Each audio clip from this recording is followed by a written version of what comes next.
है guys, welcome back to the channel story tree. मेरा नाम है सुल्तान। जो कहानी हम आज पढ़ने वाले हैं उस कहानी का नाम द गार्डन पार्टी है। The garden party written by Kathleen Mansfield, जिनका जन्म ईयर 14 अक्टूबर 1888 को हुआ और उनकी मृत्यु 9 जनवरी 1923 को हुई। कैथलीन मैन्सफील्ड एक बहुत ही प्रसिद्ध लेखिका हैं जिन्होंने लिटरेचर वर्ल्ड में बहुत बड़ा योगदान दिया है। जो कहानी हम आज पढ़ने वाले हैं, द गार्डन पार्टी, लेखिका ने इस कहानी के माध्यम से अमीर लोगों के लाइफस्टाइल, उनका स्टैंडर्ड ऑफ लिविंग को दिखाया है।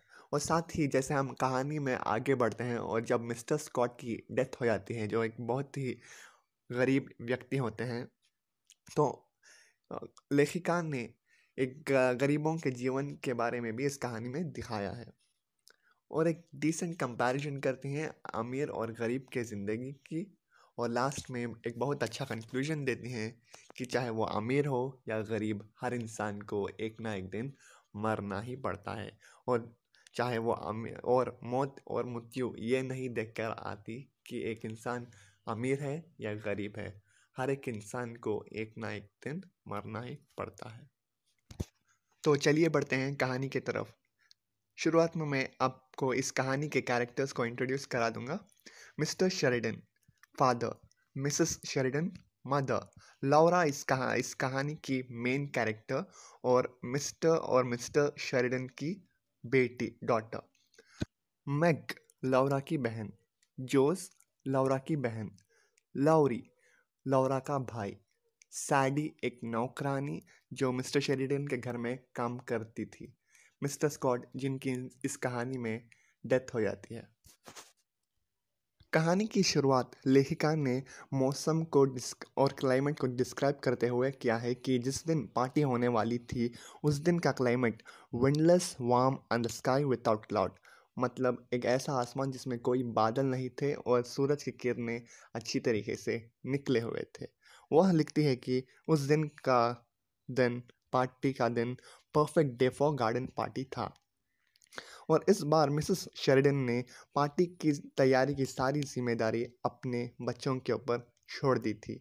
लेकिन लौरा के अलावा मैग, जोस और लौरी अपने अपने काम में व्यस्त थे, जिसके कारण वह अपनी बहन लौरा को पार्टी की इस तैयारी में मदद नहीं कर पा रहे थे।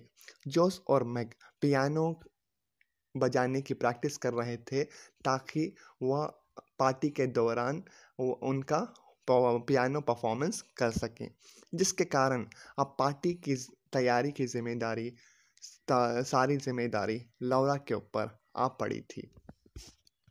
लौरा के लिए ये सब बहुत नया था। आज से पहले उसने कभी भी पार्टी ऑर्गेनाइजिंग करने का, सुपरवाइजिंग का काम कभी नहीं किया था, जिसके कारण शुरुआत में उसे यह चीज़ बहुत कठिन लग रही थी। लेकिन जैसे जैसे वह यह काम कर रही थी, वह यह काम बहुत अच्छी तरीके से सीख रही थी और साथ ही बहुत अच्छी तरीके से कर रही थी। लौरा एक बहुत ही काइंड हार्टेड लड़की थी जो कभी भी अमीर और गरीब में भेदभाव नहीं करती थी। हर लोग से हर एक लोग से वह बहुत अच्छी तरीके से बात करती थी और सम्मान और आदर से बात करती थी, जिसके कारण जो मज़दूर गार्डन पार्टी की तैयारी के लिए आए थे उन लोगों से भी लौरा बहुत अच्छी तरीके से बात कर रही थी, प्रेम और आदर से बात कर रही थी, जिसके कारण मज़दूर भी लौरा का आदर कर रहे थे और जो लौरा कह रही थी हर एक काम वह लोग कर रहे थे।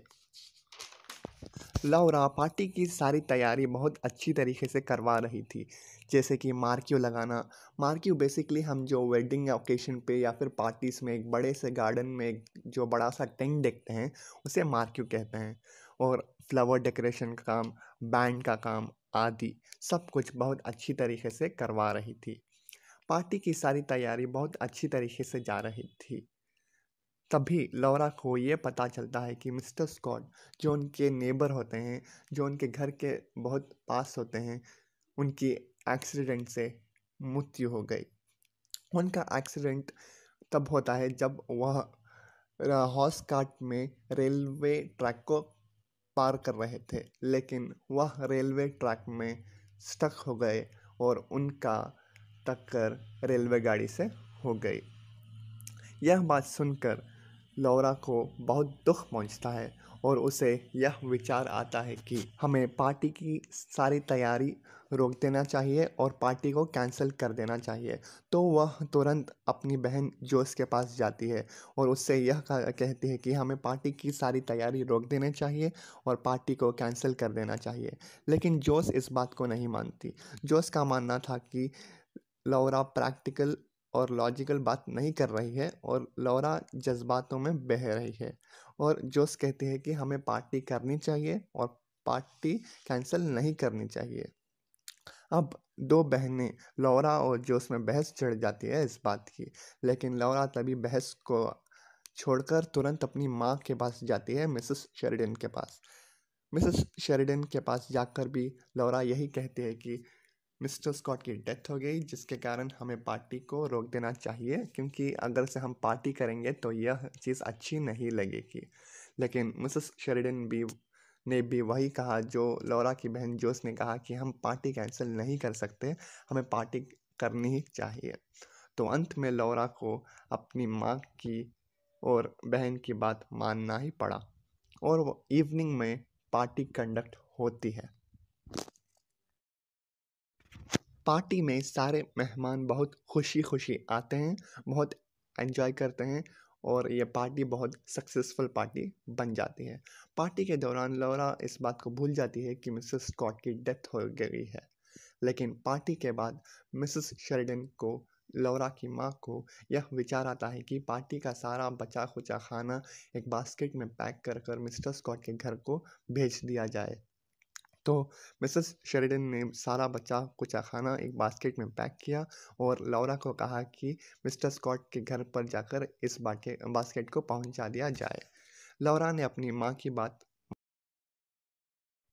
लौरा मिस्टर स्कॉट के घर की तरफ निकल पड़ी, लेकिन जैसे जैसे वो मिस्टर स्कॉट के घर के नज़दीक पहुंच रही थी, उसे यह विचार आने लगा कि नहीं, उसे घर वापस चल जाना चाहिए।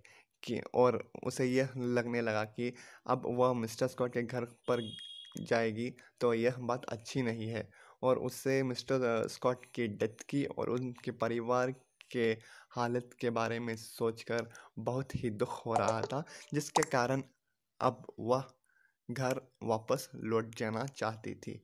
लेकिन साथ ही तभी उसे यह भी विचार आता है कि नहीं, अब वह बहुत आगे निकल चुकी है और अब वह किसी तरह मिस्टर स्कॉट के घर पर जाएगी और इस बास्केट को पहुंचा कर ही आएगी।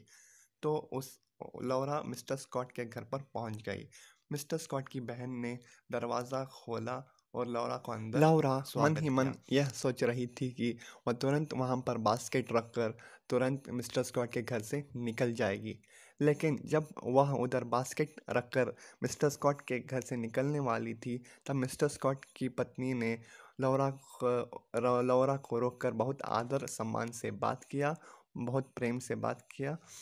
लेकिन लौरा के लिए वहाँ पर ठहरना बहुत मुश्किल हो रहा था। वो उसे बहुत दुख महसूस हो रहा था मिस्टर स्कॉट की डेथ के कारण और उनके परिवार के कारण।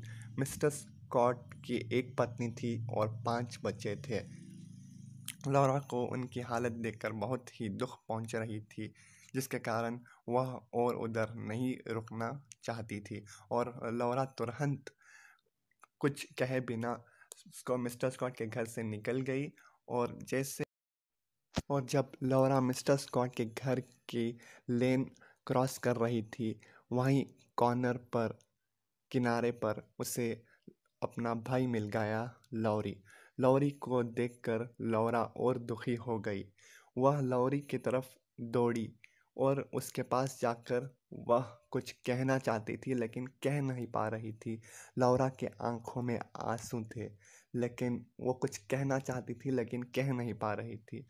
वह लौरा तुरंत अपने भाई के गले लपट गई, लेकिन लौरी ने इस बात को समझ लिया कि आज उनकी बहन ने ज़िंदगी का बहुत बड़ा सीख सीखा है। तो कहानी समाप्त हुई।